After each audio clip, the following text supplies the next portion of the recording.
A gente fez um review no último encontro geral assim do JavaScript sobre constantes, tipos de dados. Faltou só uma coisa que eu queria mostrar antes de introduzir o próximo tema, que é funções. Então, eu queria pedir para vocês abrir aí o terminal de vocês. Vocês podem fazer o mesmo fluxo que a gente fez no último encontro. Tipo assim, abre o terminal, vai na área de trabalho, ou tipo assim, na pasta documentos, cria um diretório novo. Então, vou criar um diretório de vocês é MD, né? Vocês vão digitar MD, e aí pode ser, sei lá, qualquer nome, código. Só criar uma pasta nova lá na área de trabalho ou no documentos. Então eu vou criar aqui mkadir dev junior br. Eu estou aqui no desktop, né? Aí aqui ele criou uma pasta nova. Aí eu vou entrar dentro dessa pasta nova que eu acabei de criar. Tem que criar uma pasta? Isso. Dentro do documento? Isso. Vocês vão para documentos ou na área de trabalho. Aí vocês vão dar um MD. Aí vocês podem criar uma pasta igual eu criei aqui, devjrbr. Vai ficar assim o de vocês, né? Só checa se vocês realmente estão no diretório documentos ou na área de trabalho aqui, tá? Para não acontecer de vocês estarem dentro da System32 ou alguma coisa assim do tipo. Senão é perigoso. E aí vocês vão dar um CD, né, de Change Directory para dentro dessa pasta nova que a gente criou. Você pode repetir de novo? Sim. Ó, vou tentar deixar salvo. Ir para pasta documentos ou área de trabalho. Sumiu? Ir para a área de trabalho ou documentos.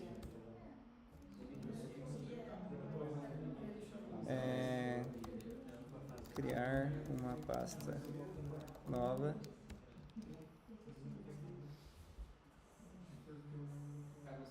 MD dev junior br. E aí CD dev junior br. É isso aqui, ó. Vocês vão ir para uma dessas pastas, ou documentos da área de trabalho, criar uma pasta nova com MD e entrar dentro dessa pasta com CD. Deu bom? Todo mundo? Fechou? Aí aqui a gente vai dar o nosso atalho lá para abrir o VS Code, né? Code, espaço, ponto.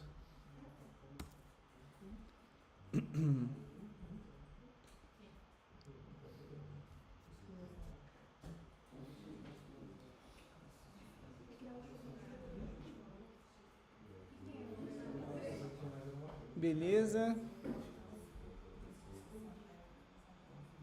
Aí aqui dentro, né? A gente vai criar um arquivo JavaScript. Então, o meu tá na direita aqui, porque eu uso na direita, tá? Talvez dê uma bugada na mente de vocês, é porque eu prefiro usar na direita. Mas é a mesma coisa, tá?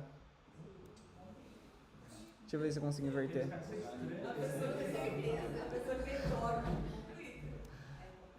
Ó, vou só criar um novo arquivo, index.js aqui. Deixa eu desativar o... Boa. Deixa eu desativar o Copilot aqui para ele não cheatar. Daí eu criei um arquivo index.js aqui no meu VS Code, beleza? E aí a gente viu basicamente declarar constantes, let, a gente viu um pouquinho de array, a gente viu objeto, o que mais a gente viu? A gente viu for. Então assim, quando eu estou escrevendo código no meu trabalho, principalmente nesse tempo que eu estava aprendendo Golang, né, que é uma tecnologia que eu nunca tinha mexido antes, por mais que a tecnologia é nova, a lógica ela sempre está me acompanhando. Então, no Golang ele tem alguns conceitos diferentes do que tem dentro do JavaScript e no Python, né, que eram as minhas experiências anteriores.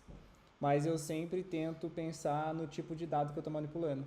Então, por mais que vocês não vão lembrar 100% tipo, do que eu falei no primeiro encontro sobre objetos, array e tudo mais, sempre que vocês tentarem resolver algum problema, sempre pensem em qual tipo de dado que vocês estão manipulando, né? Então, dando um overview, assim, por exemplo, quando eu tinha mostrado para vocês arrays, né? Então, tipo assim, eu vou declarar const array igual... Ó, meu Copilot ainda está aberto aqui. Deixa eu desativar. Ele está desativado, mas eu tenho que dar um reload aqui. Beleza, agora está funcionando, eu acho. Vamos ver se ele vai parar de sugerir. Like. Tá, beleza. Então, por exemplo, aqui a gente tem um const, né? Array. Beleza?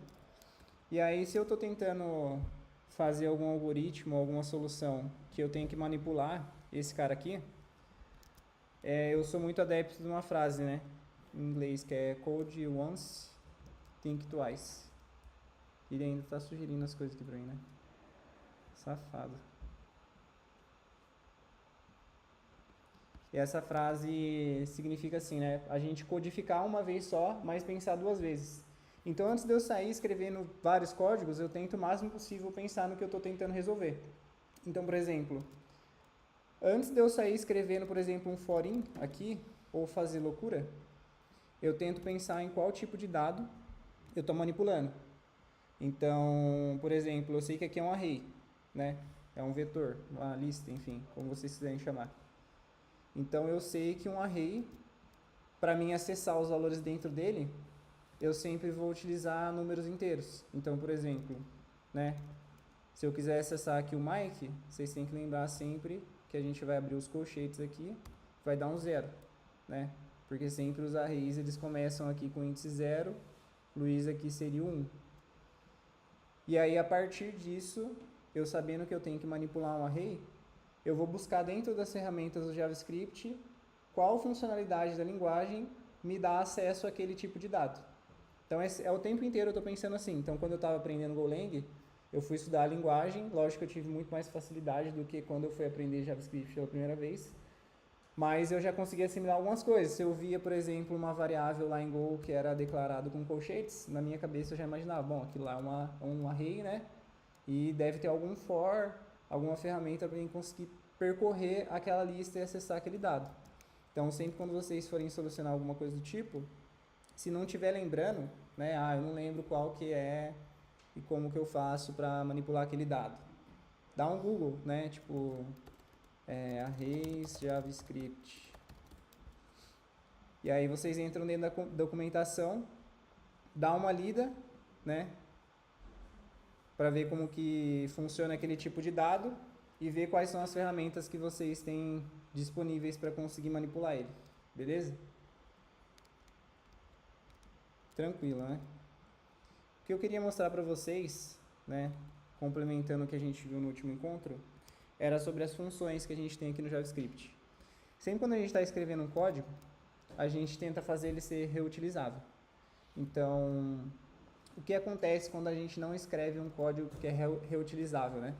A gente teria, basicamente, por exemplo, objeto. Já que eu estou com a IA aqui, deixa ela me ajudar a criar um objeto randômico. Const, não sei, for, pode ser isso aqui. Imagina que meu arquivo ficasse desse tamanho aqui assim, ó.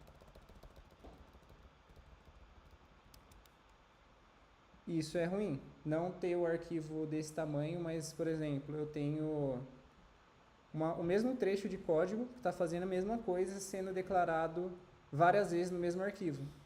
Ou eu poderia ter um outro arquivo, né? Another file. Que tem a mesma coisa. Isso pra gente que programa, a gente vê como algo que é repetido, né? Uma atividade que é repetível aqui. E a gente pode tentar resumir isso em uma função. Então, por exemplo, vamos pensar aqui no caso do... Deixa eu voltar aqui.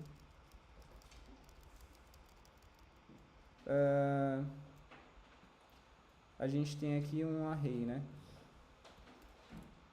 Aí vamos supor que a gente quer deixar o índice 0 aqui, por algum motivo específico, em maiúsculo, né? Então, o que a gente pode fazer? A gente sabe que isso aqui é um array. Então, para a gente acessar o índice do Mike aqui é o índice 0. Então, a gente daria um array no índice 0. Deixa eu tentar ver se agora ele vai desabilitar. Acho que foi. Não. Canalha. Beleza. Mas dentro do índice 0 aqui, a gente está trabalhando com string, né, que é um conjunto de caracteres. Então, como que eu faço para mim deixar maiúsculo aqui, né? A gente pode dar um Google, né?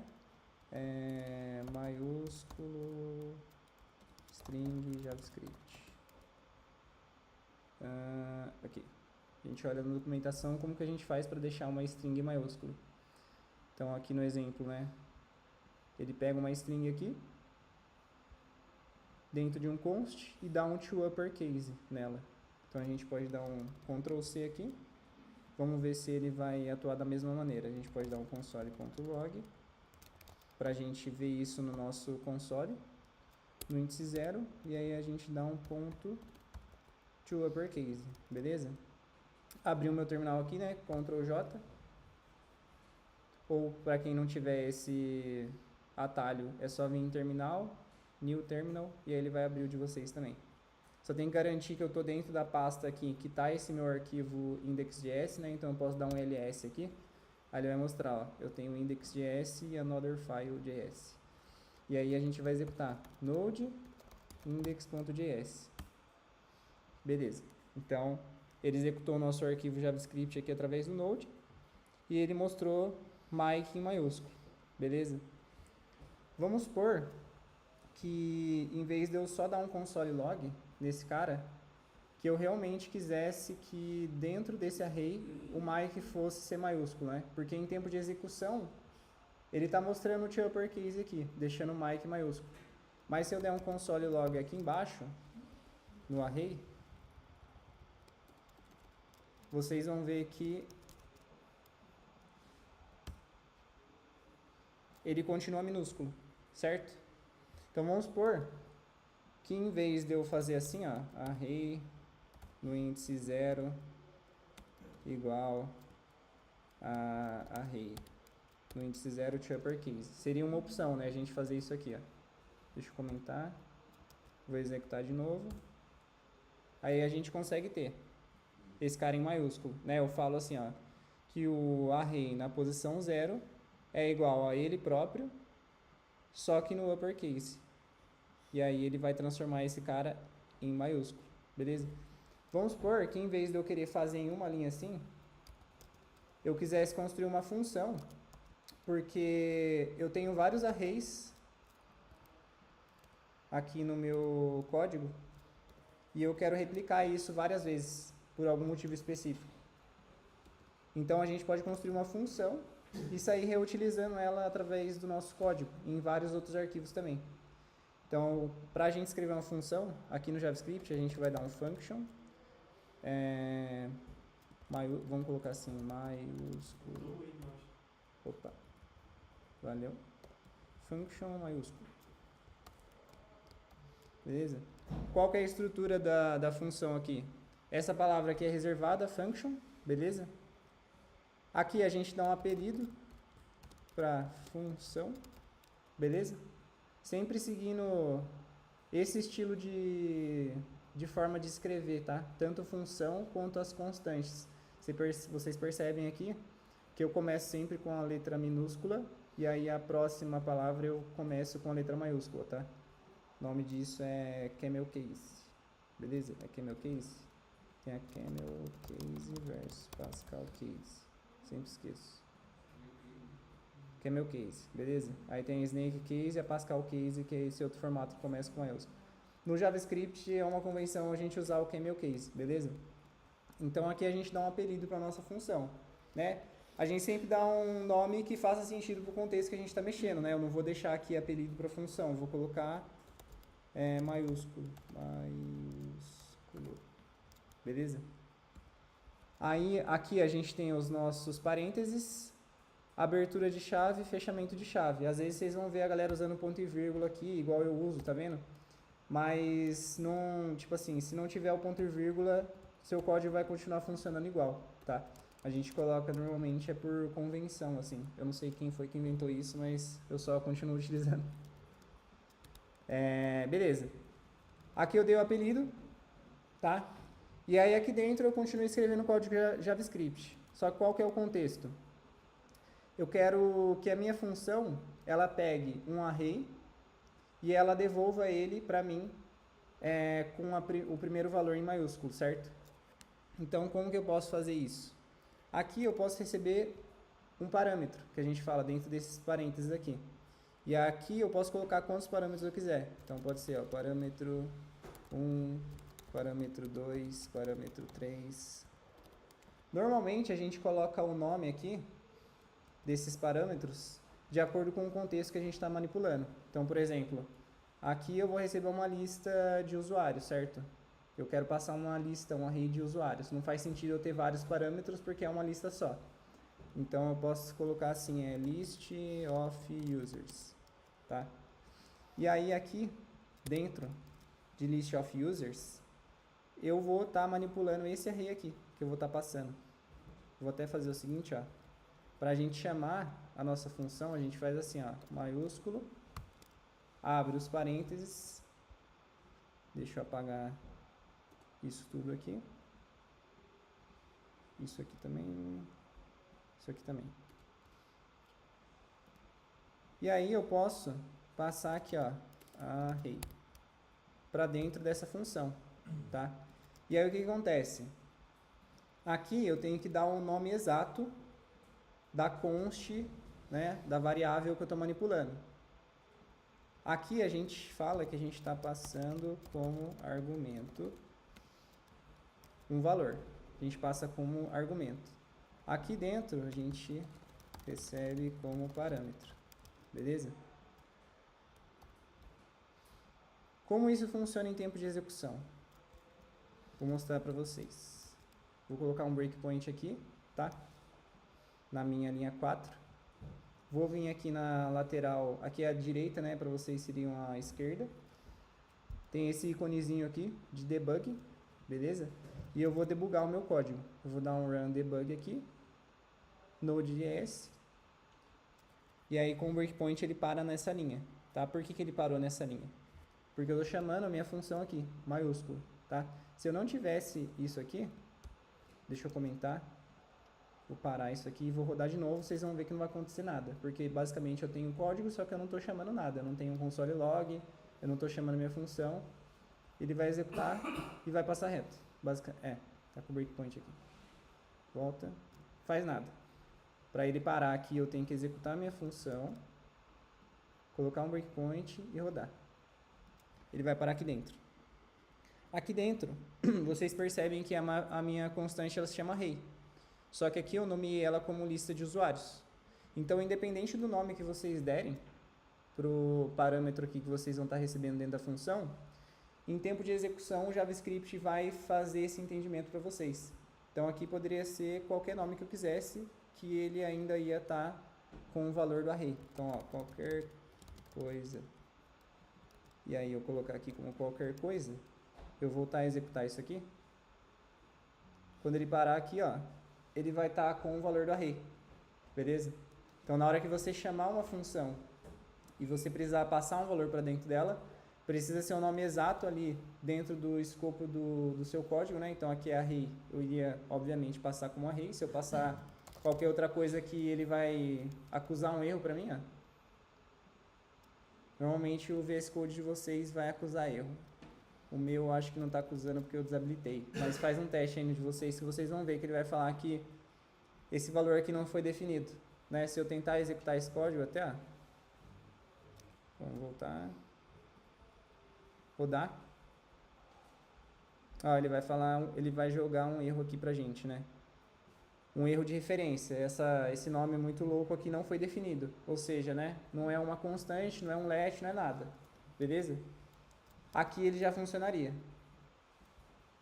Aqui dentro, qualquer coisa vai ter o valor do nosso array. Então, aqui a gente começa a construir a nossa função, né? E aí, como que a gente vai construir a nossa função? O que que ela faz? É maiúsculo, né? Maiúsculo, índice, 0. Para ficar bem mais descrito aqui pra gente. Aí aqui a gente vai receber uma list of users. Estou misturando português com inglês, né? Lista de usuários. Beleza? E aí aqui a gente quer fazer com que ele realmente mude o índice 0 para maiúsculo. Então a gente vai pegar o quê? Aqui a gente faz a magia, lista de usuários no índice 0, exatamente isso aqui, beleza? Então ele vai pegar lá o índice 0, que é o Mike, vai atribuir a ele próprio, só que botando em maiúsculo, beleza? Porque se você fizer direto no down, Não, ele dá, a gente pode fazer isso aqui também. É que eu só pensei num exemplo em que a gente poderia gerar uma função. tipo, colocar dentro da função list of users e o índice 0 e o ponto de uppercase direto, por que não funciona? Porque como que funciona? Quando a gente faz isso, dessa maneira aqui que você está falando, deixa eu comentar esse código aqui. E aqui eu vou dar um console.log nisso. E aqui embaixo eu vou dar um console.log na nossa lista, não é lista de usuários, né? Que é array. Array. Vamos executar esse código aqui para eu conseguir explicar para vocês. Node index. Beleza. O que acontece? Aqui ele mostrou. Deixa eu dar um clear e executar de novo. Que a sua dúvida é muito boa, tá? Porque acontece? Aqui inicialmente ele mostrou maiúsculo, né? O índice 0 aqui é string em maiúsculo, e aí quando a gente dá um console log na linha de baixo, ele tá minúsculo. O porquê que isso acontece? Porque dentro da memória RAM do nosso PC, quando a gente está escrevendo código, né? Para quem não sabe, as variáveis elas vão sendo armazenadas dentro da memória RAM do nosso computador, tá? Por isso que normalmente o pessoal fala assim, quanto mais memória RAM você tem no computador, melhor. Por causa disso, porque daí você consegue abrir mais programas e não consumir tanta memória do seu PC assim, ele vai rodar mais de boa. Dentro da memória, lá, quando ele está manejando isso pra gente, ele pega um lugarzinho e fala assim, bom, esse apelido aqui de variável tem esse tipo de dado com esses valores. O console log, ele vai dar um log pra gente do array no índice 0, colocando em maiúsculo, tá? Se não fosse um console log, mesmo assim, se a gente fizesse assim, e a gente executasse, ele ainda assim ia continuar com o Mike aqui minúsculo. Por quê? Em tempo de execução, ele está só acessando aquele valor e falando pra gente, deixa em maiúsculo. Só isso. Deixa maiúsculo. Só que ele não está falando que lá dentro da nossa constante array, esse cara vai ser substituído por um valor maiúsculo. Entendeu? Então ele só está colocando uma referência aqui pra gente, o array no índice 0 to uppercase. Beleza, mas você não está indo lá dentro do array, no índice 0, e fazendo essa reatribuição de valor, que é no nosso outro caso aqui. Que seria o contrário, né? Se eu fizesse assim, se eu fizer isso aqui, aí sim eu estou falando para ele, vai lá no índice 0, né? No Mike. Fala que esse cara, esse Mike aqui, ele é igual a ele próprio, só que maiúsculo. Aí se a gente executar esse cara, aí sim, depois nesse outro log aqui, da linha 4, ele falou pra gente que é maiúsculo, beleza? Então sempre, né, acontecer muito isso comigo, de fazer isso, né? Deixa então, para deixar maiúsculo é só fazer isso aqui, Não vai funcionar, tá? Porque a gente tem que reatribuir.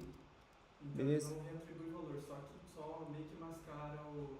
Exato. Ele só, tipo assim, executa, beleza, legal. Mas ele não vai armazenar dentro da const lá pra gente, ele não vai alterar o valor, tá? E isso para array, para objeto, para tudo, tá?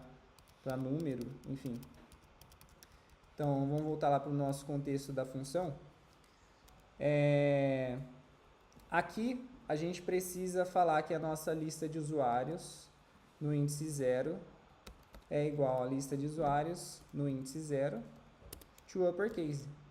Aí sim ele vai estar transtornando pra gente. E aí o que a gente ganha aqui, né? Se a gente vir aqui, console.log array, até colocar um breakpoint aqui.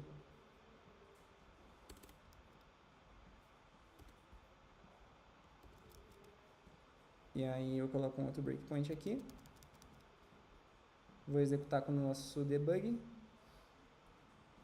Aí ele parou aqui dentro, tá? Por que ele parou aqui dentro? Quando o Node aqui ele vai ler o nosso arquivo JavaScript, ele vai da linha 1 até o final. E aí nesse contexto ele foi indo, né? Const, leu, function ele leu, não faz nada porque a gente só declarou. Aqui a gente chamou a nossa função, né? Que a gente colocou o nome dela, abriu e fechou parênteses e passou um valor aqui para dentro, tá? A gente poderia executar não passando um valor, só que daí não faria muito sentido para o nosso contexto, né? Já que a gente espera uma lista de usuários aqui. E aí, como ele executou essa função, ele parou aqui na nossa linha 4, no nosso breakpoint. E aí aqui ele ainda não executou essa linha, ele só ficou em amarelinho aqui. E aí o que a gente tem aqui? Lista de usuários no índice 0. Né? Eu consigo fazer até uma brincadeira legal. Aqui no debug console, a gente consegue escrever as variáveis aqui e ele vai mostrar pra gente os valores. Então, por exemplo, a lista de usuários no índice 0 é Mike.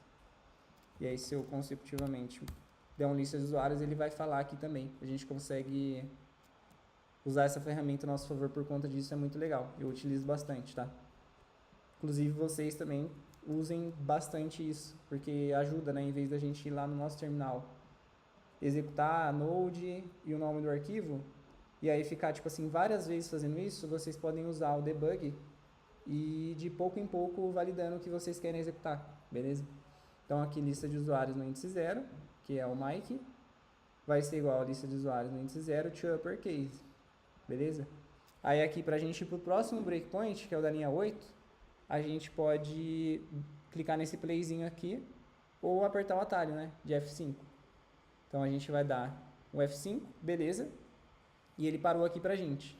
A gente consegue passar o mouse aqui em cima da nossa variável, ou pelo debug a gente também consegue ter essa funcionalidade aqui, ó. Deixa eu arrastar isso aqui pra cá. Que ele mostra todas as variáveis locais que a gente tem. Então aqui a gente tem acesso também ao Mike, e aí a gente vê que ele realmente deixou em maiúsculo, tá? O Mike pra gente. Então a gente tem uma função que coloca em maiúsculo o índice 0 de um array, tá? E a gente consegue sair reutilizando isso. Então, por exemplo, const array2 igual Alice Bob. Aí a gente consegue maiúsculo índice 0 e passar o array2. Vamos executar isso aqui de novo. Se eu apertar na setinha verde aqui, ele vai restartar pra gente o nosso debug. Aí ele para lá dentro de novo, na primeira vez, só que qual que é a lista de usuários aqui? É o Mike e Luiz. Beleza. Se a gente executar de novo, vocês vão ver que ele entrou de novo. Por quê? Porque a gente chamou uma vez aqui a nossa função e chamou outra vez a nossa função, só que passando um valor novo. Vamos ver agora o que é a lista de usuários. Ela é o array Alice Bob. Deu para captar a ideia? Tranquilo? Se alguém ficar com dúvida, fala, hein, pessoal. E agora é a lista Alice Bob. E a gente vai fazer a mesma coisa. No índice 0, a gente vai retribuir o valor a ele próprio, só que em maiúsculo, né? E aí, se a gente der o F5 aqui de novo ou clicar no play, ele vai parar na linha 10. Beleza. Aqui, passando o mouse em cima, a gente consegue ver o resultado. Primeiro array, o Mike está maiúsculo. Segundo array, a Alice está maiúsculo, beleza? E aí tem um console log aqui, enfim, a gente não vai usar. Então, mais ou menos, essa é a ideia das funções. A gente consegue escrever um trecho de código que a gente vai sair reaproveitando, tá? Não necessariamente vai estar no mesmo arquivo, tá? Eu quero mostrar uma coisa legal aqui para vocês, que é importante vocês saberem. Pode falar. Por exemplo, aí se eu quiser deixar, por exemplo, o Luiz e Bob com maiúsculo e o Mike e Alice minúsculo, em vez de ser índice 0, é índice 1. Isso, exato. A array é sempre por índice, tá? Não vai mudar. Então, por isso que é importante aquele comentário que eu falei para vocês. Lembre-se sempre de qual tipo de dados vocês estão manipulando, tá? Então, por exemplo, eu sei né? Isso eu decorei, né? Que array a gente mexe por índice. Eu não vou pegar o array aqui e falar assim, no índice Mike, tá? Inclusive a gente pode até fazer uma brincadeira aqui, ó. Rodar de novo. Aí a gente vem aqui no debug console. E aí a gente pode tentar acessar isso aqui. Undefined. Por quê? Porque é uma regra. É uma regra. Array a gente manipula através dos índices. 0, 1, 2, infinito. Do tamanho do array. A gente não vai tentar acessar por nome de qualquer outra forma. Beleza? É sempre índice. Luiz, e se não colocar nada, vai ser o array inteiro. Exato. Se você deixar assim, vai ser o array inteiro. Beleza? Aí fica tudo maiúsculo. Se a gente fizer assim, sim. Aí a gente teria que apagar aqui, né? O índice 0. E nesse caso, boa pergunta. Vamos fazer o seguinte, ó, lista de usuários, ponto to uppercase.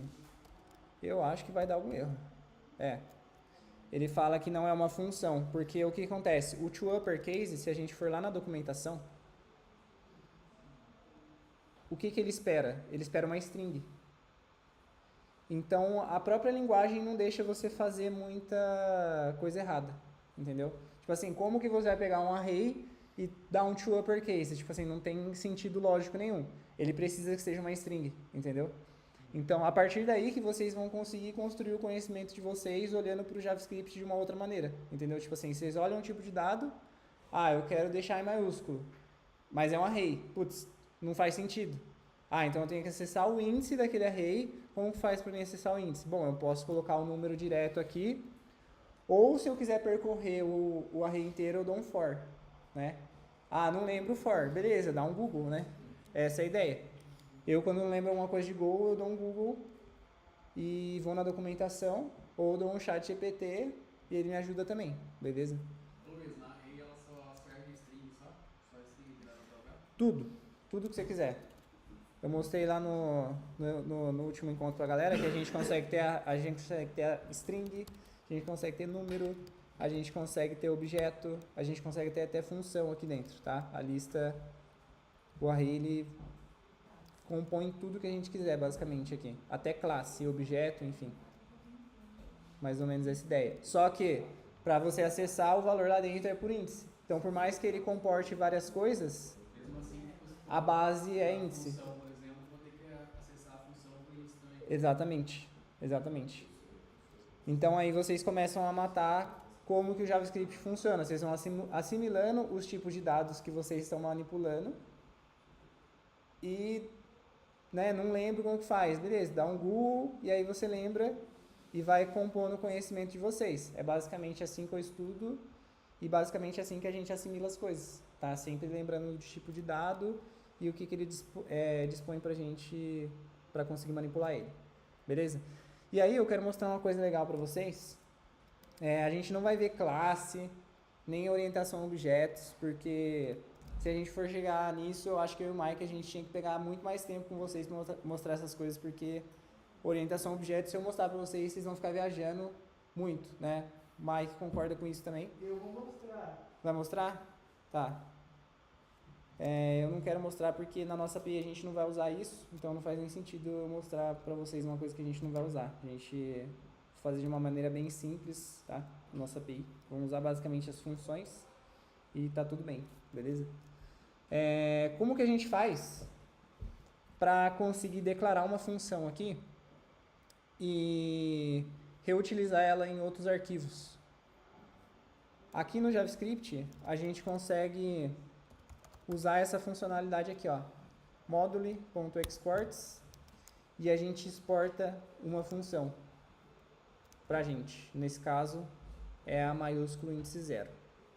Então aqui a gente vai limpar esse arquivo, vai tirar isso aqui. A gente basicamente tem a declaração da nossa função e o export dela, tá? Normalmente eu deixo um arquivo JavaScript sempre com uma linha no final vazia, tá? É uma convenção sempre deixar a linha no final vazia. E aqui na Another File, né, como que a gente faz para a gente conseguir ter acesso a essa função que a gente declarou aqui, a gente quer utilizar em vários outros arquivos, né? Vamos supor aqui, src barra service. Aí aqui o another file vai estar dentro de service e o index vai estar aqui na raiz. E a gente tem duas pastas. Aí o que acontece? Eu quero pegar a função aqui desse nosso arquivo index.js. Para eu conseguir usar em outros arquivos, eu tenho que usar essa nomenclatura aqui, module.exports, dá um igual. Um arquivo que você vai exportar daí. Isso, aqui a gente está exportando para utilizar em outros lugares fora do index.js. Então aqui a gente declarou, a gente poderia utilizar aqui, né, no mesmo arquivo se a gente quisesse, só que no contexto aqui eu quero mostrar para vocês utilizando fora. Sempre que vocês quiserem utilizar alguma função fora desse arquivo aqui, vocês vão ter que usar essas palavrinhas reservadas aqui, que é o module.exports, igual, e aí vocês colocam o nome da função que vocês querem exportar. Ah, mas e se eu tiver mais funções? Qualquer coisa. Aí vocês vão fazer assim, ó. Vocês vão abrir chaves e fechar chaves, vão dar vírgula e vão colar a outra função, tá? E aí eu já vou mostrar para vocês mais ou menos como que funciona. E uma Tá. vez que exporta, já pode usar à vontade. Toda vez que for usar, tem que colocar o module export. Não, uma vez que você declarou aqui, você já esquece, beleza? E aí vocês têm que respeitar isso aqui, tá? Module.exports, e aí vocês passam os valores aqui do que vocês vão estar exportando, tá? Não precisa nem importar no outro arquivo. Isso, daí a gente precisa importar lá. Exatamente. Aí isso aqui é convenção, tá? Porque dentro do Node.js, quando a gente não está trabalhando com TypeScript, é essa forma que a gente exporta as coisas. Module.exports e aí passa os valores. Se a gente quisesse, a gente poderia exportar de outra forma, né? Normalmente o pessoal que usa TypeScript exporta de outra forma isso aqui, né? Que é o export default. E aí você faz assim e você consegue exportar também. Só que nesse caso a gente não está trabalhando com esse estilo de exportação e importação. A gente está trabalhando com os módulos aqui. No caso, assim, esse module.export fica mais semântico dele?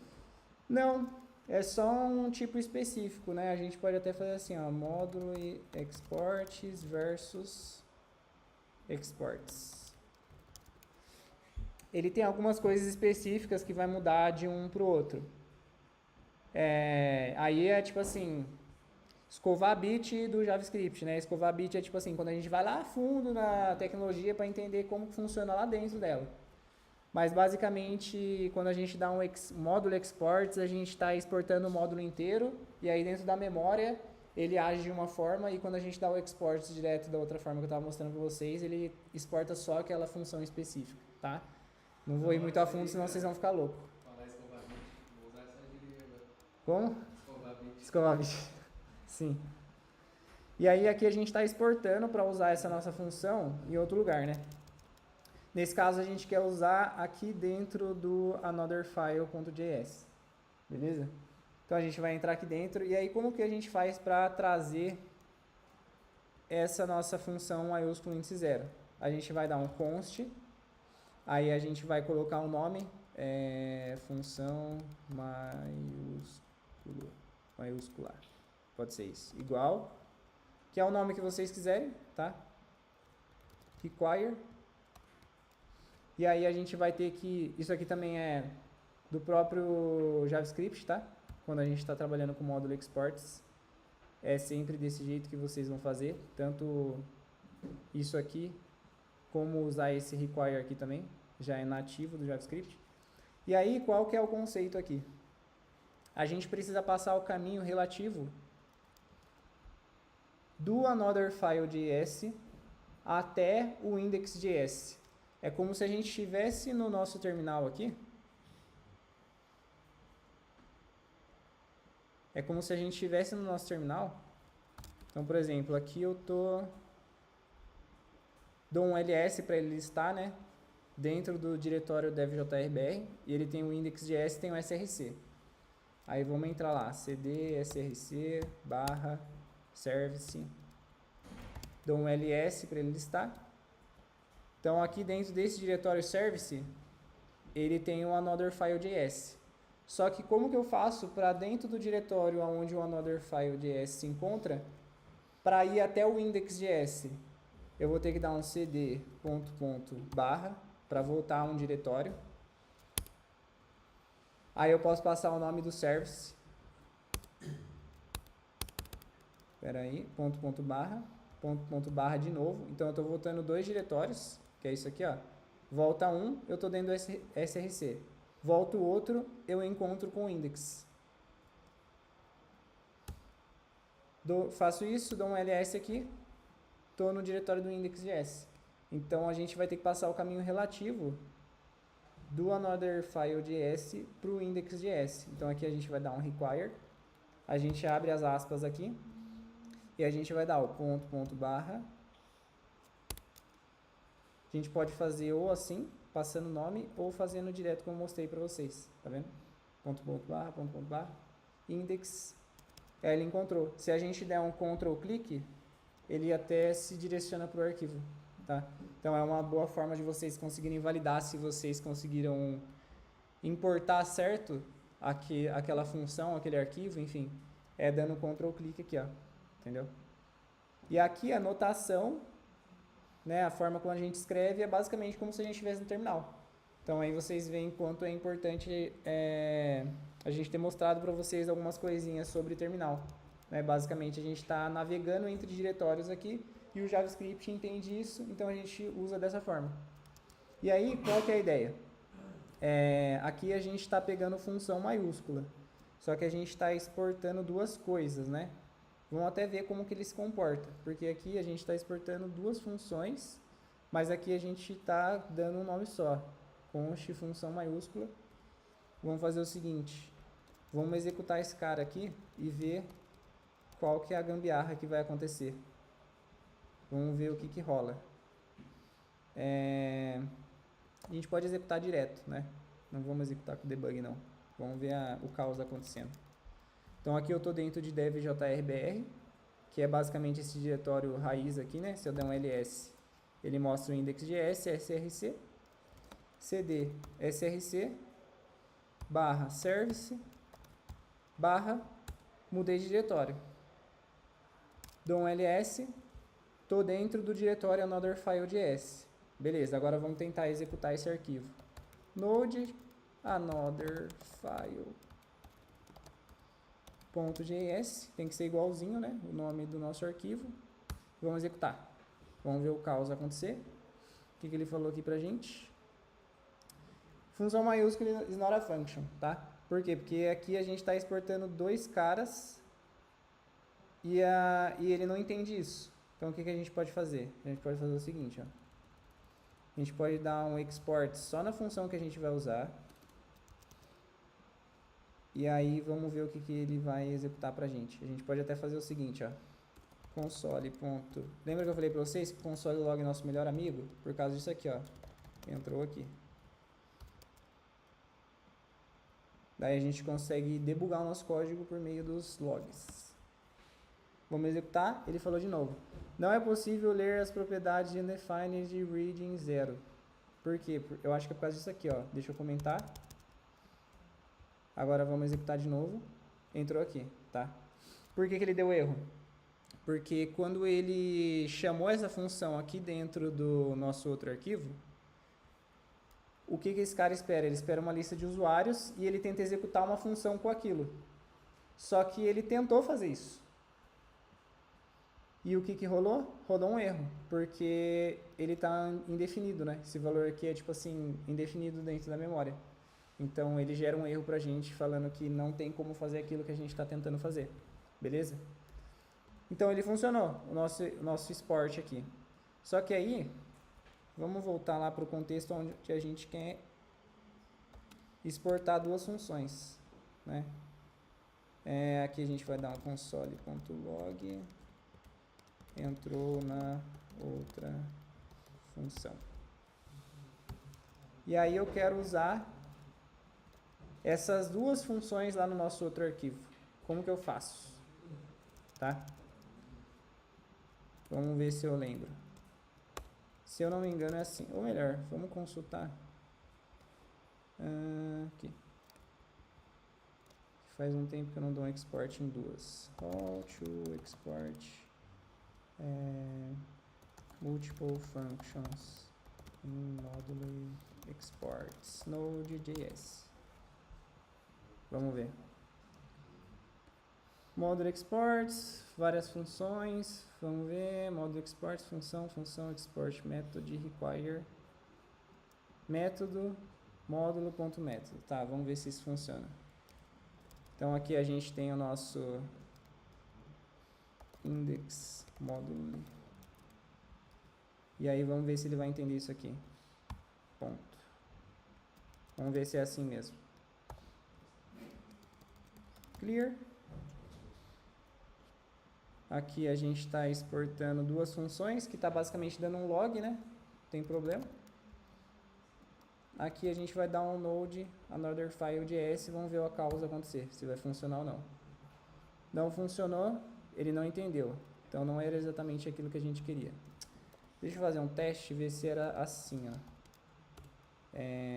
Função 1, função 2.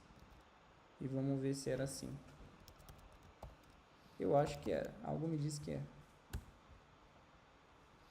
Função 1 is not defined. Tá. Então vamos dar um Google.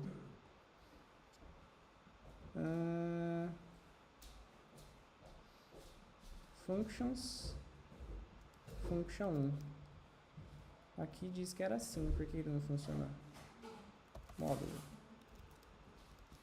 Módulo. Vamos executar com o debug e vamos ver o que vem na memória pra gente nesse módulo aqui que a gente está dando require.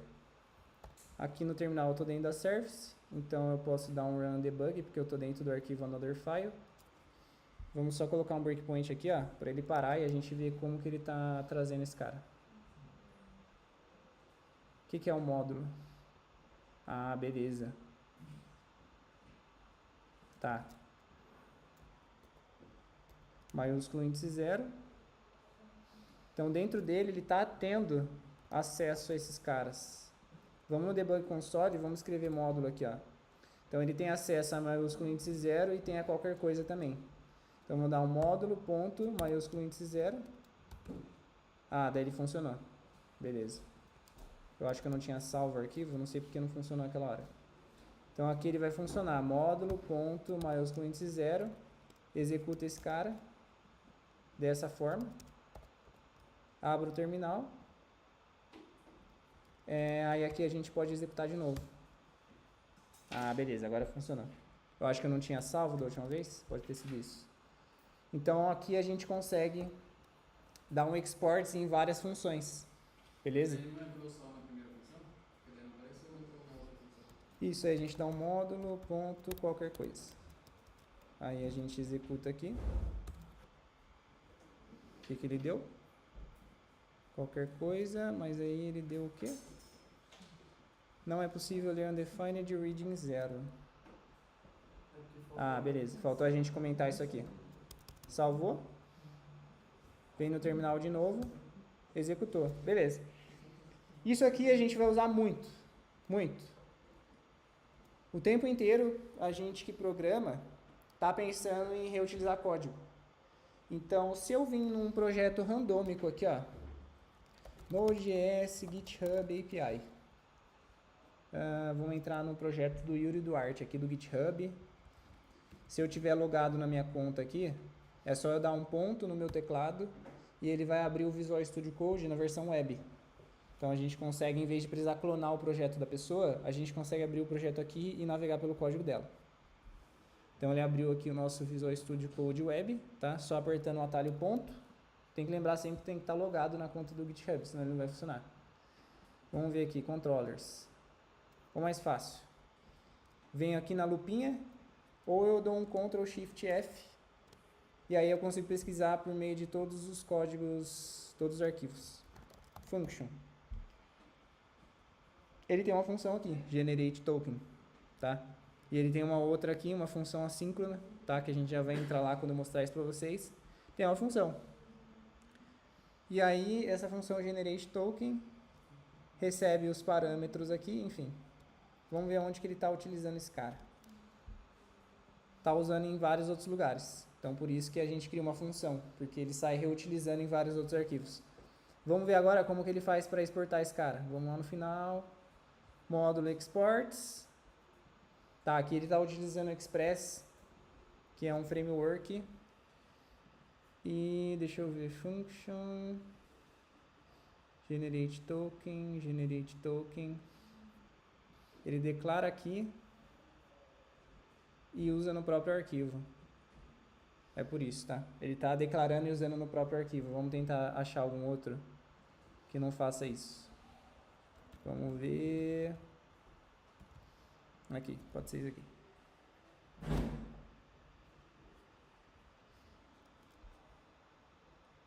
Lupinha, function. Deixa só ele carregar. Tira isso, tira isso. Aqui é com TypeScript, tá? Mas é um pouquinho mais avançado a ideia do TypeScript, mas a ideia é mesmo. A gente exporta as coisas e aí vamos ver aonde que a gente está acessando esse cara. Aqui, ó. Lembra que eu falei para vocês que tem outra forma da gente estar trazendo essas funções? Aqui é com import, né?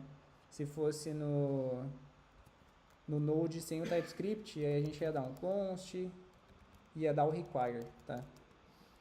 Então, é basicamente assim que a gente escreve as nossas funções, tá? O nosso exemplo aqui está muito simples, mas quando a gente estiver construindo lá a nossa API, a gente vai ver coisas mais complexas, outros tipos de funções. Mas através do nosso código a gente vai separando sempre assim, por função pequenininha que faz alguma coisa, e aí a gente chama essa função em outro arquivo, e o nosso código fica muito mais legível e modular. Essa é a ideia. A gente sempre tenta pensar em deixar módulos. E pensando na reutilização do código, compensa você criar um arquivo só com função ou fica mais trabalhoso e mais confuso? Eu gosto sempre de separar. Então, por exemplo, vamos pensar aqui, vamos pegar um projeto lá dessa pessoa aqui.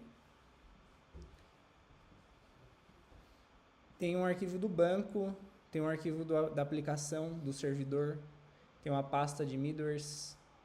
Normalmente a gente tenta sempre dar nomes bem autoexplicativos. Então, se eu tenho muitas funções que fazem, sei lá, aqui ele está mexendo com string, né?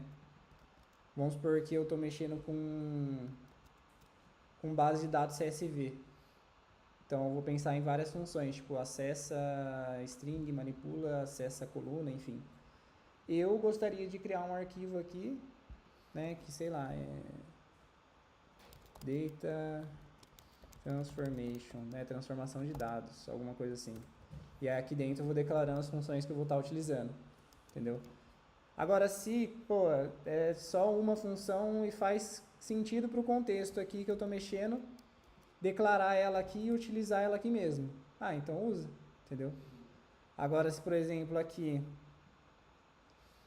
eu tivesse um arquivo do nosso servidor, pô, não faz sentido na minha visão eu ter uma função que manipula string aqui dentro do nosso servidor e tá usando aqui dentro. Eu criaria um arquivo separado, declararia essa função lá e importaria aqui dentro do nosso servidor, tá? Então, o tempo inteiro, né? Isso com o tempo vocês vão pegando também. Não se cobre muito com isso, porque o principal é fazer funcionar, tá? Eu, quando estava começando lá, eu só queria fazer funcionar. A briga era para fazer funcionar, na verdade. E depois eu pensava, pô, vou limpar meu código, né? Primeiro eu faço funcionar, nem que seja na base da gambiarra, né? Tudo em um arquivo só, dane-se. Beleza? Era isso que eu queria mostrar para vocês de funções, tá? A gente não vai ter muito tempo, pelo tempo do nosso curso aqui, de ir a fundo no JavaScript e mostrar N cases para vocês, tá? Essa não é a ideia. A ideia aqui era a gente construir o aplicativo do HIT e, de acordo com o prazo que a gente tem, fazer as coisas funcionarem, enfim, vocês terem um overview geral das tecnologias que a gente vai mexer, tá? Mas normalmente vocês, né, quando chegarem na casa de vocês lá, verem conteúdos mais aprofundados, né? Só com o tempo que a gente vai construindo a senioridade para conseguir entender como funcionam essas bases de dados, tá? Porque dentro de array, Se a gente der um arrays, methods, JavaScript, vocês vão ver que tem um monte de funcionalidade de array, um monte de funcionalidade de objeto, tá? Não vai ser com um encontro aqui comigo que vocês vão sair lembrando for each, for in, for off, filter, map, reduce. Não faz nem sentido, tá? A gente teria que ficar 1 ano aqui de curso para vocês pegarem isso, beleza? Então eu queria mostrar funções para vocês. Deu para entender a ideia geral, tá? A gente vai ver isso na prática mais para frente. E agora o que eu queria dar um próximo passo aqui com vocês sobre o Node, API, banco de dados, tá? Deixa eu pegar aqui. Fecha, fecha, fecha, fecha, fecha. Aqui eu tenho uma apresentação que eu fiz com o Mike, lá no Instituto Federal, lá em Campos do Jordão, explicando um pouco sobre fluxo de dados numa aplicação web. Então a gente tem uns slides aqui falando sobre front-end, back-end. E antes da gente começar a construir a API, eu quero explicar para vocês o que é, para que vocês não ficarem viajando e entender como funciona. Então, agora é 8h17, vou dar uma acelerada para explicar no contexto geral, para a gente conseguir começar a construir o código da nossa API, que é a base do nosso back-end, tá? Então, a gente é preguiçoso aqui, vamos reutilizar slide.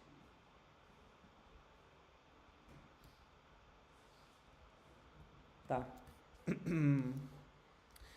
Como que faz para apresentar? Tela cheia. Dá para ler? Dá um zoom.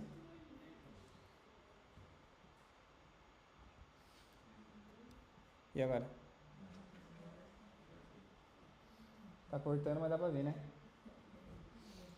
Tranquilo? Quando a gente está na web, ou seja, quando a gente acessa lá www. alguma coisa, a gente sempre vai ter o seguinte contexto, né? O cliente, que normalmente a gente trata como front-end ali, que é a interface, tem os botõezinhos lá que o Mike gosta. Lindo! Então, basicamente, qual que é a tarefa do front-end? Além de ser trabalhoso e chato de mexer. Brincadeira. Ele vai ter a interface lá, então a gente vai ter HTML para estruturar as tags lá, título, o footer, cabeçalho, né, que basicamente a gente estrutura a nossa página. A gente tem o CSS, que é a parte de estilo, então a gente vai mexer com cor das coisas, basicamente o design. A gente vai ter o JavaScript, que eu já falei para vocês que o JavaScript inicialmente ele é uma linguagem de programação front-end. Então a gente consegue manipular as ações ali da nossa tela. Então o JavaScript no front-end é orientado a eventos. Então a gente vai ter clique de mouse, a gente consegue mapear isso com o JavaScript, scroll, né? Se vocês derem um Google, events, DOM, events, JavaScript. A gente consegue ver, ó, mouse sobre, ele faz uma ação. Clica, ele faz uma outra ação. Então, pelo JavaScript, na tela, a gente manipula todos os eventos possíveis que vocês possam imaginar pelo JavaScript. Lá no back-end, a gente não vai ter isso, né? Porque a gente não vai estar mexendo com o DOM, né? Que é a estrutura da tela do browser, mas sim com o servidor. E aí, o back-end, a gente vai fazer o quê? A gente vai ter a lógica. Então, por exemplo, construindo lá um front-end, eu e o Mike. A gente vai fazer um cadastro de usuário. Então, o Mike vai construir lá HTML, CSS, a tela. Então, vai ficar lá bonitinho. Só que aí, o que o Mike quer? Ele quer que quando o usuário preencher o formulário, esse dado vá lá para o banco de dados, né? E aí, o que o Mike vai construir? Ele vai construir uma função lá, pegar dados do formulário. E aí, ele vai falar assim, ó, que quando o usuário der um clique, ou seja, um clique, ele pega os inputs, cada valor que tem dentro dos inputs, e manda isso para o back-end. E o back-end salva. Então, o back-end é onde vai ter essa lógica de negócio, regra de negócio da nossa aplicação. Tá? A gente pode ter algumas validações de input no front-end e tudo mais, Mas quando a gente pensa em regras de negócios mais pesadas, é o back-end que vai manipular, porque ele que tem acesso ao banco de dados, ele consegue pegar o dado e fazer N coisas igual a gente estava fazendo nos arrays. Então imagina que o nosso array lá poderia ser uma nota fiscal que está no banco, e a gente pega isso do banco de dados e manipula de acordo com um dado específico que o front-end mandou para a gente. Enfim, e o back-end, regras de negócio. E aí a gente tem armazenamento, né? Que aí vai ser a nossa base de dados que vai estar caminhando lado a lado ali com o nosso back-end, beleza? Não sei se vocês lembram, mas o Mike ele tinha até comentado que o front-end ele é burro, né? Não sei se vocês lembram disso. Ou eu tô viajando, né? Ele falou isso mesmo. Os dados eles vêm do back-end, né? A não sei que o seu site ali, seu sistema seja estático, então ele não tem conexão nenhuma com o banco. Então, o que tiver lá na tag HTML vai ser exibido, beleza. Mas quando a gente está pensando em sistema, sempre tem essa conexão front-end e back-end, para o back-end estar levando as informações do banco para o front usar. Beleza. Estrutura simplificada aqui. A gente normalmente, em sistemas web, a gente vai ter o cloud aqui, que vão ser N serviços que a gente vai estar utilizando dentro da nossa aplicação. Então, vai ser o servidor, que é um computador comum, ou uma super máquina, né? Quando vocês pensarem em servidor, não necessariamente é um servidor gigantesco, pode ser um notebook velho lá que você fez ser um servidor. No YouTube tem bastante gente que faz alguns projetos assim para automatizar a casa, sabe? Uns negócios meio doidos assim. E eles usam tipo um computador velho porque a pessoa quis estudar e quis fazer um servidor local na casa dela. A única coisa é que se cair energia, o servidor vai cair também, né? Daí quando a gente tem o cloud, a gente tem a segurança lá da Google, da Amazon, enfim. Ou de outro provedor de serviço cloud que você for utilizar. Então, normalmente a gente vai hospedar a nossa aplicação não na nossa máquina local. A gente vai hospedar lá no servidor em um serviço, seja ele gratuito ou não. Como que a gente faz para a gente se comunicar entre os servidores? Normalmente, a gente se comunica utilizando um protocolo HTTP, que eu já vou explicar mais à frente para vocês, e através de API também. Porque acontece? O front-end ele precisa de uma informação, certo? Vamos supor, quando carrega lá a tela do LinkedIn. Vamos dar um exemplo aqui. LinkedIn. Carregou a tela aqui do meu perfil. Como que faz para essa dinamicidade acontecer? Porque, tipo assim, eu tô logando no sistema. Mas como que ele faz para saber que sou eu? Né? Que eu sou o Luiz Cruz, que essa é a minha foto, essa é a minha capa, que esse é a minha descrição aqui, né? O meu título do LinkedIn. Tem que ocorrer uma comunicação, né? O Mike, através do código lá no front-end, ele tem que vir para mim no back-end e falar assim, Luiz, eu quero essas informações aqui, você dá elas para mim? E aí eu devolvo isso ou não. Isso ocorre através de uma comunicação, que é o protocolo HTTP, que a gente vai ver isso mais para frente, beleza? E, enfim, isso é só um resumo, né? Claro que a comunicação na web, enfim, os sistemas não é só tipo banco de dados, front-end, back-end e já era, né? A gente tem infra, né? A gente tem segurança, versionamento de código, enfim. Tem vários outros conceitos, mas em ideias gerais é isso. Lembra desse meme, Mike? Front-end é só telinha bonita e centralização de botão. É um meme aqui, né? Os erros te deixam mais forte. Eu depois de conseguir centralizar uma div aqui, ó. Por isso que eu fui pro back-end, eu não tenho esse problema. Aqui é um resumo de front-end, não vale muito a pena ir a fundo disso. Eu acho que o próximo é back-end, que é mais do mesmo que eu já falei com vocês. Agora sobre comunicação, que eu acho que é a parte que eu queria falar. Protocolo HTTP, tá? Isso aqui é muito importante, vocês saberem. Hypertext Transfer Protocol. É um conjunto de regras que permite a transferência de informações, como páginas da web, entre um navegador e um servidor da internet, sendo a base para a comunicação na World Wide Web, www. A comunicação entre o front-end e o back-end não é estritamente limitada ao HTTP. Há casos em que outras tecnologias, como WebSocket, MessageQueue, RPC, são usadas para permitir diferentes tipos de comunicação e funcionalidades específicas. Ele foi desenvolvido pelo Tim Berners-Lee, cientista da computação britânico, em 1989. Ele é amplamente conhecido como um criador da World Wide Web e do HTTP. Então esse cara é bem brabo mesmo. Se não fosse ele, a gente não teria a internet como é hoje, tá? Então, tipo assim, o cara é muito zica da balada. E o HTTP tem um papel essencial, né? Porque toda vez que a gente acessa um site, www, a gente está utilizando o protocolo HTTP por baixo, tá? Então ele é um dos pilares que a gente tem na internet hoje. Qual que é a ideia do HTTP? Quando a gente pensa na palavra HTTP, ela é uma palavra abstrata, porque a galera fala que ele é um protocolo. Então a palavra protocolo, quando a gente vê de primeira assim, a gente fala assim, putz, protocolo, protocolo, né? O que é protocolo? Resumidamente, qual que é a ideia? Quando a galera ia utilizar servidores antigamente para fazer pesquisa, para acessar dado, eles tinham que utilizar o terminal para estar acessando aquela informação. E era sempre muito complexo, né? Eu nem imagino a quantidade de formas que o pessoal tinha que utilizar para estar acessando um dado específico dentro de um servidor. Mas assim, era muito mais trampo do que ter que acessar uma página no navegador, preencher um formulário e dar clique de mouse. Era bizarro, assim. Tipo quando tem um exemplo que o Mike tinha dado lá do FileZilla, sabe? De pegar arquivo, enfim.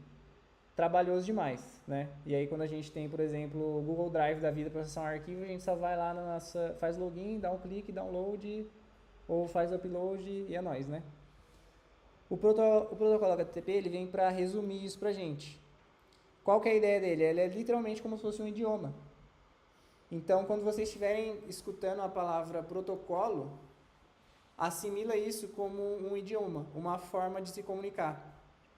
Então, o protocolo HTTP ele é basicamente um conjunto de regras, né? O Tim Berners-Lee ele falou assim, olha, que trampo eu ter que acessar o terminal, ter que escrever um monte de login com um negócio doido para estar acessando um dado lá no servidor.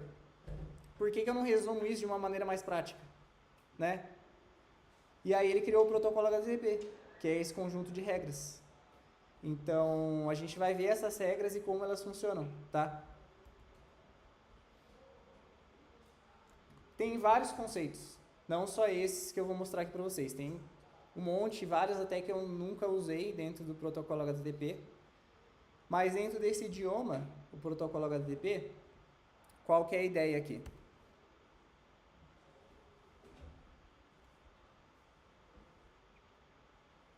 Aqui um pouquinho da história, né? Antes tinha o Telnet, FTP, outros tipos de protocolo que eram bem mais complexos de se usar para comunicar de servidor para servidor. Dentro do protocolo HTTP a gente tem métodos. Então sempre quando o front-end ele precisa fazer alguma ação, né, relacionada ao nosso banco de dados lá com o back-end, a gente vai utilizar essas palavrinhas aqui. Não só essas, tem muito mais. Mas a gente tem o get, post, put e delete. Isso aqui é literalmente o idioma, tá? Ele não é JavaScript, ele não é Java, ele não é C#, ele não é C. Ele é HTTP, é o idioma, a forma que ele funciona. Igual quando a gente tá falando assim, no português, quando a gente vai fazer uma pergunta, normalmente a gente coloca a interrogação lá no final. É uma regra, não é? Então, beleza. Então, no protocolo HTTP, a gente também decora quais são as regrinhas dele. Claro que tem como a gente fazer gambiarra, né? Quando a gente está trabalhando nas startups por aí, vocês vão ver que a galera desenvolve API assim, horrível, usa um método que não era para ser usado de uma maneira totalmente errada. Entendeu? Funciona, mas normalmente a gente tenta seguir as regrinhas do HTTP. Então ele tem os métodos, são usados para especificar a ação que deve ser executada no servidor, tá? E isso tanto o front-end quanto o back-end utiliza, tá? Para a gente fazer a comunicação entre eles. A gente tem a URI, que é a sequência que identifica um recurso na web, por exemplo, da URL, né? Então, onde a gente digita lá www.o-domínio / alguma coisa. Isso faz parte do protocolo HTTP também, beleza? A gente tem os cabeçalhos, então a gente tem os headers, né? A gente vai ver isso lá quando a gente estiver mexendo desenvolvendo a nossa API. Então a gente tem o Content Type, User Agent, são os mais comuns. E a gente tem o body, né, que é o corpo da solicitação, onde a gente vai trafegar esses dados, beleza? E aí qual que é a ideia dos métodos HTTP? Os mais básicos aqui. Então a gente tem GET, solicita dados de um recurso especificado, é seguro e não deve causar efeitos colaterais no servidor. Qual que é a ideia do GET? Quando eu entro aqui no meu LinkedIn e eu dou um refresh aqui na tela, o front-end, por baixo dos panos, ele é burro, né? Se não fosse os dados vindo lá do back-end, o front-end ia exibir, tipo assim, as coisas vazias aqui, né? Não ia ter isso aqui, ia estar vazio, o Luiz Cruz não ia estar aqui também, né? Não ia ter imagem. Só que como que faz para o front-end pedir esses dados para o back-end? Ele vai utilizar aqui a palavrinha reservada do protocolo HTTP GET, tá? Isso através do JavaScript. As linguagens de programação famosas que a gente tem por aí, elas implementam o protocolo HTTP dentro delas. Então, você consegue utilizar lá o JavaScript para dar um GET, né? All make a GET HTTP request using JavaScript. Vamos ver. Ó, dá um fetch. É o fetch do JavaScript, é um GET. Ele pede uma informação lá para o nosso back-end. Beleza? Para enviar os dados, né? Qual que seria o contexto de enviar os dados? O Mike lá fez um formulário e ele precisa informar para mim, que sou o back-end, quais são esses dados para mim salvar no banco. Então o Mike vai falar para mim, ó, faz um post lá para o back-end, enviando esses dados do formulário. Então ele vai mapear lá no front-end, ó, quando o usuário der um clique no botãozinho cadastrar, vai nesse input, pega esses dados e manda lá para o back-end. O put atualiza. Então, quando a gente quer atualizar um dado, a gente usa o put, post para criar, patch para atualizar o dado parcialmente. Então, a gente não vai atualizar, tipo assim, todos os dados de um usuário. Imagem, idade e nome. A gente vai atualizar só a idade dele. Então, é o patch que a gente usa. Delete, quando a gente quer deletar um dado lá do nosso back-end. E o options, né, solicita as informações que a gente tem disponível lá na nossa API. E aí tem uns outros também, enfim, não vale a pena. Cookie, a gente também faz parte do protocolo HTTP. A gente tem protocolo de segurança também, HTTPS, é uma extensão do HTTP. Enfim, o protocolo HTTP ele tem vários conceitos. Então, a ideia do protocolo HTTP é que ele seja só um idioma para comunicação, mas ele não é o único, né? Quando a gente está falando de, por exemplo, SMS nos nossos celulares, ele não funciona através do protocolo HTTP. É outro tipo de protocolo que está por baixo. Beleza? E aí, mais sempre assimile, né? Protocolo, no final das contas, é só um conjunto de regra, tá? É que a palavrinha normalmente dá uma assustada, né? Tipo, é a palavra protocolo. Aí você fica viajando, tentando entender o que é protocolo. Aqui é um exemplo, né, de uma comunicação entre o front-end e o back-end. Então, aqui a gente tem nosso HTML lá, basicão. Tem um H1, dados back-end, um título, né? Uma div com ID dados. E aqui a gente tem um script, né, dentro do nosso arquivo HTML. Tem um script JavaScript. E aí o que ele faz? Ele dá um fetch aqui, né? Faz uma solicitação GET para o back-end, passando qual que é a URL aqui com o endereço /dados para essa rota da nossa API, que eu já vou chegar lá e explicar para vocês. Quando ele pega essa resposta que o back-end retorna, ele transforma ela em JSON, pega o dado, acessa o nosso elemento pelo ID, dados aqui, ó, essa div, e fala que o inner text é igual ao JSON Stringify, tem que fazer isso para transformar o dado e ele ser legível para a gente.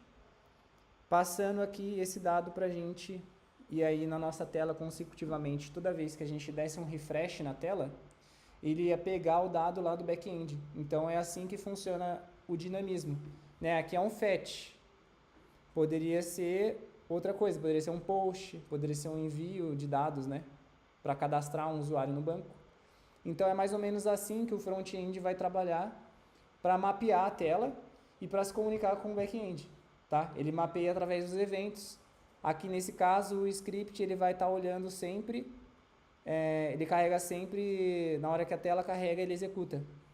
Então ele pega esse cara aqui, faz a requisição e preenche aqui com o dado retornado lá do back-end.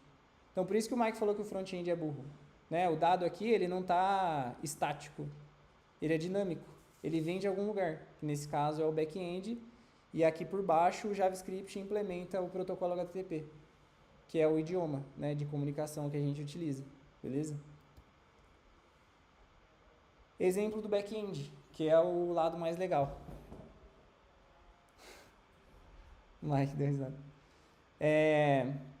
Aqui a gente está utilizando o Express, tá? Qual que é a ideia do Express? Framework e biblioteca, tá? Eu tenho tempo para explicar aqui para vocês. Framework e biblioteca. Framework, tá? Essa palavra framework, o que que é? Normalmente, a gente instala dentro do nosso projeto, seja Java, Node, enfim, framework ele é agnóstico à tecnologia e biblioteca também. A gente traz esse framework para dentro do nosso projeto, né? Qualquer framework que a gente for utilizar, para ele resolver grande parte da nossa aplicação. Então, quando a gente pensa no Express, através do Express a gente consegue construir grande parte do back-end. Então, a gente consegue construir API, a gente tem módulos que estendem o Express, que a gente consegue fazer validação. A gente consegue fazer muita coisa através do Express no back-end. Então, o framework, normalmente, ele é um conjunto grande de funcionalidades que resolve muita coisa, seja no front-end ou no back-end.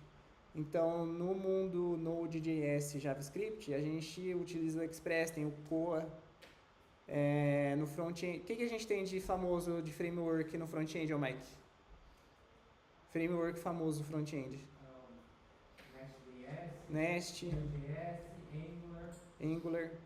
Então, esses frameworks resolvem grande parte da aplicação no front e aí tem os frameworks back-end, né? Então, ambos vão servir para a gente solucionar grande parte da aplicação. Biblioteca. Tá? O que é biblioteca? É quando a gente precisa fazer uma validação de CEP no nosso back-end. A gente não vai fazer na mão, a gente instala uma biblioteca. Então, ele é... Para exportar daí esse framework Express é só usar o require também? Isso, a gente faz o require, isso.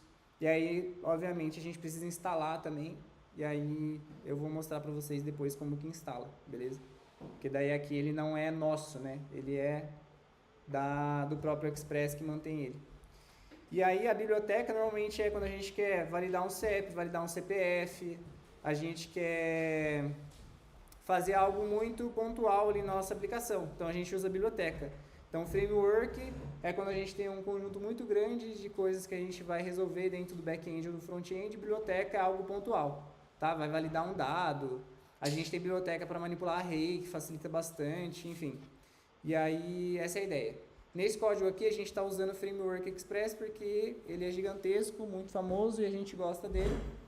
Então, a gente tem um Const Express, Const App, tá? Isso aqui é coisas do Express, tá? Eu não sei como funciona por baixo dos panos, a gente só instala e usa, beleza? Aí, se vocês quiserem escovar a bit, sintam-se à vontade para ir lá por baixo dos panos no Express para ver como funciona. Eu só replico o que está na documentação. Tem que instalar um PC daí, assim. Isso, a gente vai instalar dentro do projeto Node. A gente chega lá. E aí como funciona? Literalmente a gente só está seguindo a documentação. Eu peguei lá da documentação, Ctrl+C, Ctrl+V e montei o slide. Aqui a gente colocou uma porta que a gente vai estar utilizando dentro do nosso PC local. Então normalmente é a porta do computador 3000, A gente pode usar 3030, 8000, 8080, enfim. São várias portas que a gente pode estar utilizando. Aqui a gente colocou 3000. Aí, como que a gente faz para construir uma comunicação GET aqui no nosso back-end, né? Porque o Mike lá, quando ele construiu o front-end, ele precisava pedir isso para alguém. Então, ele vai pedir para o back-end, só que o back-end tem que mapear isso. O back-end tem que falar assim, ó, existe isso aqui. O que é isso aqui?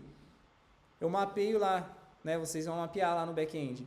Ó, um GET na rota /dados vai executar isso aqui que está aqui embaixo. Então, se eu receber um GET na rota /dados, eu vou executar esse trecho de código aqui. Literalmente isso. Simplesmente isso. Tá? E aí aqui qual que é a ideia? Const dados igual, né, tem um objeto mensagem, chave mensagem, esses são os dados do back-end. Aí eu retorno aqui, isso aqui é express, tá? Enfim, res.status, por que status? Dentro do protocolo HTTP, a gente tem HTTP status code. A gente também tem uma coisa que o Tim Berners-Lee ele foi muito genial de criar, que é assim, como que eu vou saber para fazer se deu certo algo no servidor ou não, né? Se aquilo que eu estou pedindo, aquilo que eu estou atualizando deu certo. Ele criou essa regra aqui, que as coisas vão ser comunicáveis através de status. Então, aqui a gente tem as faixas de sucesso, né? Se alguma coisa deu sucesso, está entre 200 e 209. Aí a gente pode olhar lá, o 200 é ok, 201 é criado. E aí vai, o cara foi muito gênio de fazer isso, facilitou muito a nossa vida. E aí, por isso que aqui a gente retorna um status 200, que é para o Mike lá, na hora que ele estiver recebendo esse cara aqui, ele poder fazer um if status 200, exibe o dado aqui dentro, né, dados, dentro do ID aqui, div ID dados, exibe o dado. Se for diferente de 200, exibe uma outra mensagem, fala que deu erro para o usuário. Né? Vocês já acessaram algum sistema que falou, erro, tal coisa? Foi porque o front-end e o back-end conseguiram fazer essa comunicação entre os status code. Beleza? Então, aqui, a gente retorna um 200 falando para o Mike que deu certo essa requisição que ele fez para a gente. E a gente devolve esses dados, que aqui poderia ser uma consulta no banco de dados. A gente poderia ir lá no banco de dados, numa tabela específica, e retornar esses dados para o Mike. Beleza? E aqui, novamente, né, coisas do Express para ele funcionar. A gente tem que falar que a aplicação ela está sendo escutada na porta tal do nosso PC. E aqui a gente pode dar um console log, tá? E aí, qual que é a ideia? Isso aqui é uma API.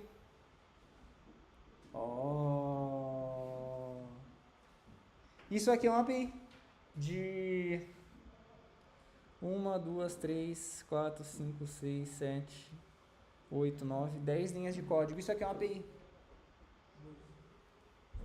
No caso da porta ali 3000, tem um motivo da escolha dela? Convenção. Que dentro da rede, dentro do nosso PC, foram as padrões que a galera foi vendo que era legal utilizar, porque se normalmente a gente coloca uma porta que já está sendo utilizada e vai bugar seu PC, não vai deixar você usar. Pode ser uma porta de comunicação com a internet, por exemplo, não sei, rede Wi-Fi, sei lá. E aí ele vai dar conflito. Então você tem que pegar sempre uma... E aí é redes, né? Enfim, não quero entrar nisso, senão a gente vai ficar doido. Isso aqui é uma API. A API no back-end, vamos lá.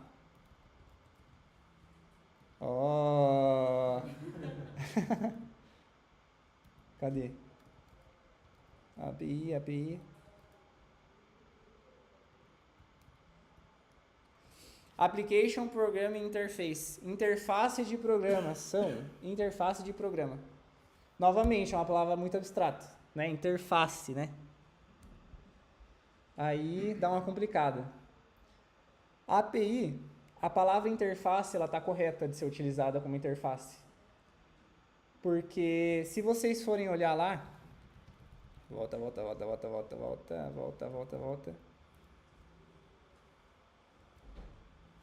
Aqui a gente não está fazendo uma conexão com o banco de dados. Mas vamos supor que aqui na linha de cima, né, antes desse res.status, a gente tivesse uma conexão com o banco. E aí a gente acessa o banco e retorna os dados lá para o Mike. Se ele fizer uma requisição HTTP GET, né? Se ele não fizer, beleza, a API vai estar lá funcionando e ninguém vai estar acessando os dados lá dela. Se tivesse uma conexão com o banco e uma query para o nosso banco, né, uma consulta para o nosso banco, o que no final das contas a gente ia ler nesse código? Que a API ela é uma interface entre o front-end, uma interface, ela faz essa comunicação entre o front-end e o back-end. Então ela está no back-end, mas ela faz esse papel do meio de campo entre o que o front-end quer e o que o nosso banco de dados tem. Então por isso que a palavra interface ela é muito boa. Porque ela faz total sentido, ela é literalmente uma interface, a API, Application Interface. Beleza? Só que na prática ela é muito mais simples do que isso. Tipo assim, 10 linhas, ó, só a primeira API. Parabéns. E isso aqui é uma API. Entendeu? E aí aqui dentro da API, a gente mapeia os métodos para a gente se comunicar com o nosso front-end lá do Mike. Então, get, quando a gente precisa de um dado. Post, quando o Mike vai enviar um dado lá do formulário para a gente salvar no banco. Put, quando o usuário lá no front-end clicar para editar o cadastro dele e eu precisar salvar isso no banco como uma atualização. Batch, quando é o dado parcialmente, e aí a gente vai ter que decorar o protocolo HTTP. E é isso aí. Basicamente decorar como ele funciona, porque a gente utiliza ele para fazer o sistema funcionar e o cliente ficar feliz e a gente ganhar o nosso salário.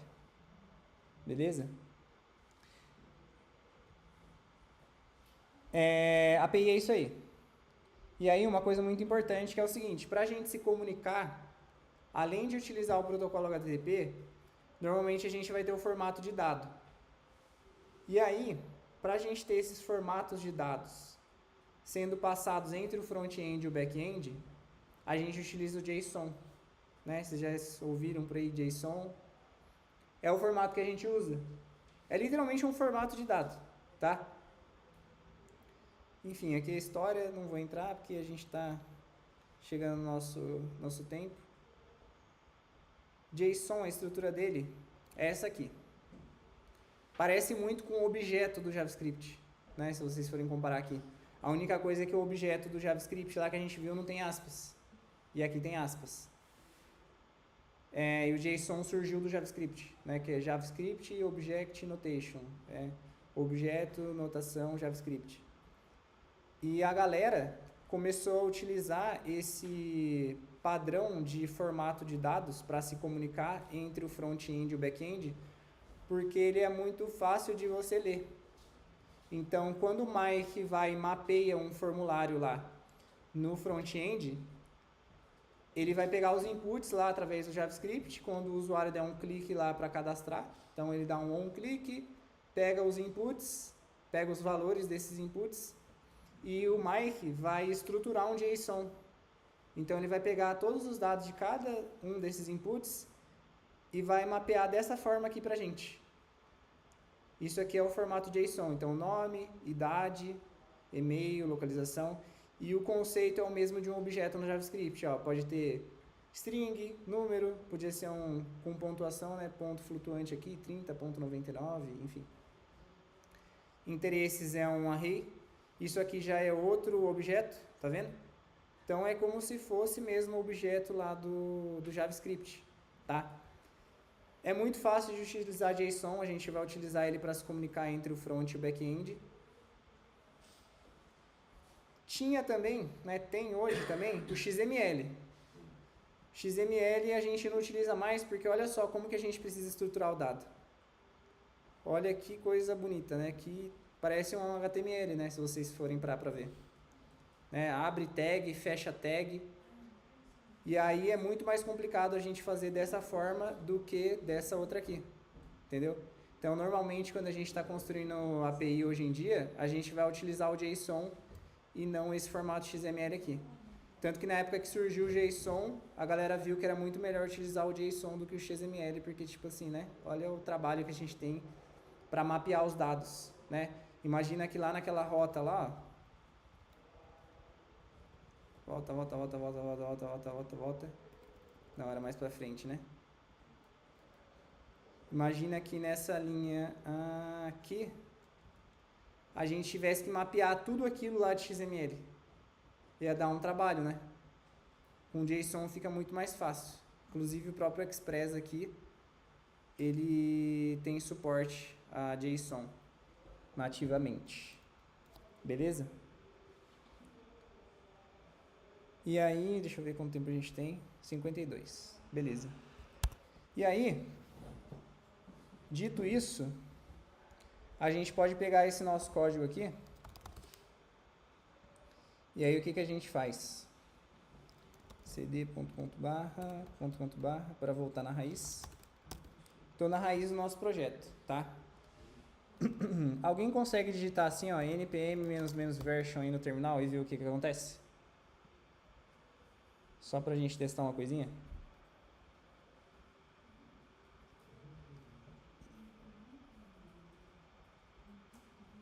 N de navio, P de pato e N de mine. Essa é a versão. Funcionou? Tá, beleza. Isso ele veio junto com o Node quando vocês instalaram lá pelo Choco. Deu bom então, né? Todo mundo apareceu aí a versão, né? Beleza. O que é o NPM?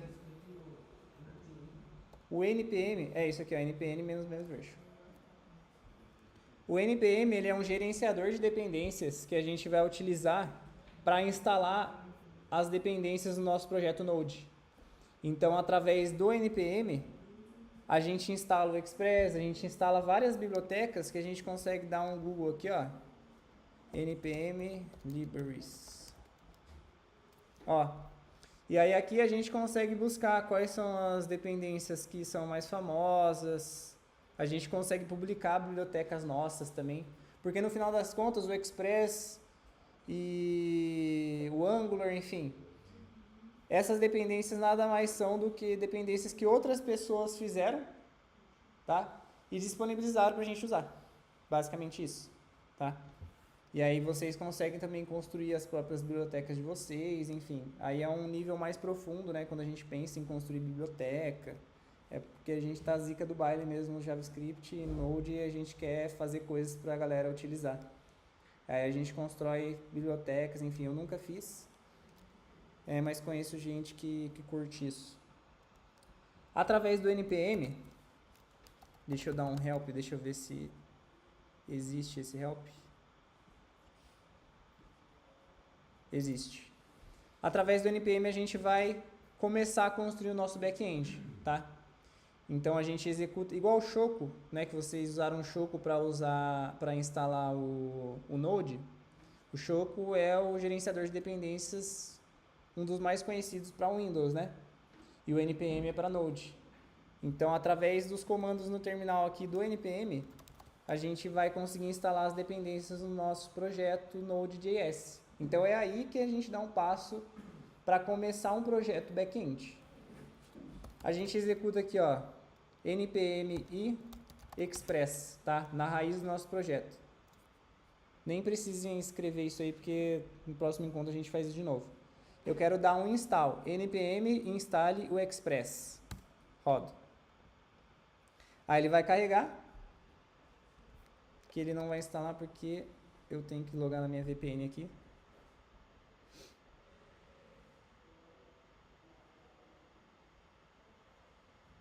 Beleza? Agora sim ele vai rodar. E aí ele vai instalar. Só aguardar. Como que ele está instalando? Ah, eu estou conectado aqui no HIT. Não conectou. Tá usando o VPN aqui? Não, fora. Esse aqui é da minha mesmo. Deixa eu...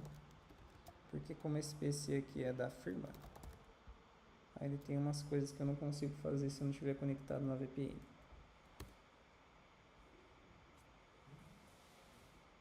Tá conectado. Ah, agora começou a instalar.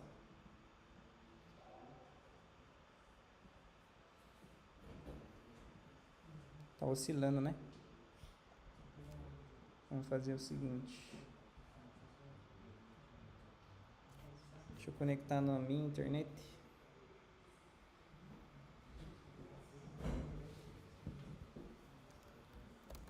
Vou só trocar aqui para ver se funciona.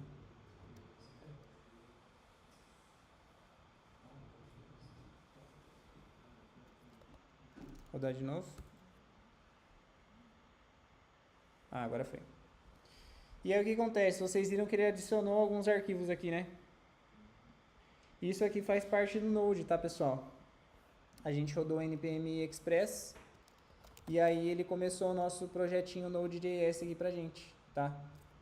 Então, ele gerou o arquivo package.json, package.lock.json e Node Modules. Node Modules é a pasta onde carrega todas as dependências do nosso projeto que a gente instala via npm. Então aqui, quando a gente deu npm express, ele trouxe o express e trouxe também as dependências que o express precisa para ele funcionar. Beleza? Ele vai ficar salvo tudo no arquivo dele? Isso, aí fica dentro dessa pasta, dentro do nosso projeto. E não é pesado? É pesado. É pesado. Só que qual que é a ideia? Sempre quando a gente pega um projeto lá do GitHub, normalmente, né, a gente não vê a Node Modules aqui dentro. Por que acontece? Ó, eu vou deletar a Node Modules, tá? Então, teoricamente, se eu tentasse executar alguma função do Express, se eu tentasse dar o require, ele não iria funcionar, porque eu deletei a Node Modules. Só que acontece, o projeto Node.js, ele tem um arquivinho chamado package.json, que é o arquivo que contém as dependências desse nosso projeto. Aqui nas dependências, ele vai estar descrito aqui todas as bibliotecas e frameworks que a gente está utilizando. E aí, por isso que a gente não sobe a Node Modules, porque qual que é a magia que eu consigo fazer? Eu consigo vir aqui, ó, npm-i, ou poderia dar um install, mas eu faço i porque é mais rápido. Tenho que estar dentro do diretório aonde se encontra o package.json. Então é nesse diretório dev.jrbr. E aí eu dou um enter. Aí o que o Node vai fazer? Ele vai ler o arquivo package.json e vai sair instalando um por um as dependências que eu tenho aqui. Entendeu? Então por isso que normalmente quando o pessoal está mexendo com Git e tal, a gente tem um arquivinho aqui, ó, .git ignore. E aí a gente coloca lá Node Modules. Para ele não subir lá no nosso GitHub essa pasta. Porque você não precisa subir ela. Quando a pessoa baixar, ela roda o npm install e ela baixa lá. Até porque a Node Modules tem, tipo assim, gigas de tamanho de armazenamento, né? E aí aqui a gente instalou o Express, beleza? E aí aqui nesse package.json ele consta as nossas dependências. Aqui no package lock ele dá um lock no nosso projeto e nas versões que a gente tem. E aqui a gente consegue criar um arquivinho aqui, ó, server.js, e a gente vem aqui na documentação do Express, Express Route. Aí a gente vai fazer o que, ó, copiar isso aqui, ó. Ctrl C, volta lá, Ctrl V. Se a gente dá um Ctrl clique, ó, ele vai direcionar lá para dentro do Node Modules lá. Aí aqui a gente precisa dar um app.listing, tá? Isso aqui eu lembro de cor. E ajuda nós. Console log, fecha parênteses, ponto e vírgula. Tab, Shift Tab, beleza? Aí a gente precisa fazer o quê? A gente pode vir aqui, ó, no nosso terminal. O arquivinho é o server.js, né? Node server.js. Executou o nosso arquivo com o Express, as funcionalidades do Express. na rota 3000. A gente vem no nosso navegador, localhost 2.3000. Nossa API está funcionando. Oh. Aí vai de comunicação entre front-end e back-end. Por que não está subindo isso aqui? Olha o front-end falhando. Vai dar comunicação minha com o Mike para falar assim: ô Luiz, é o seguinte, mano, a gente vai definir um contrato, a gente vai ter uma tela lá de cadastro, não, uma tela para exibir os dados do usuário. Então eu quero que você me devolva um JSON naquele formato lá, nome, idade, não sei o que lá. Aí eu falo: beleza, Mike, é nóis, mano, deixa eu fazer a API aqui, ó. Então você vai bater na rota usuários e eu vou dar um res.send res.status 200 JSON, deixa a IA me ajudar. Nome, fulano, fulano, ciclano. O que tá faltando aqui? Abre array, fecha array. Beleza. Shift tab. Barra usuários, né? Fecha aqui, executa de novo. Volta lá no navegador, localhost 3000 barra usuários. Ó, retornou usuário. Caraca. Galera, é isso aqui que rola por baixo do sistema. É texto, tá? Só fica bonitinho porque o front-end pega aquele texto e faz ficar bonito. Então a API, no final das contas, é literalmente isso aqui, ó. Uma API. Parabéns. Ó, palmas. Aí. Essa é a nossa API, galera. Então a palavra é abstrata, mas na prática, ó, uma API aqui com uma rota, com status, HTTP. E no próximo encontro a gente vai fazer isso aqui crescer. Demorou? E é isso aí. Galera, encerrar aqui, né?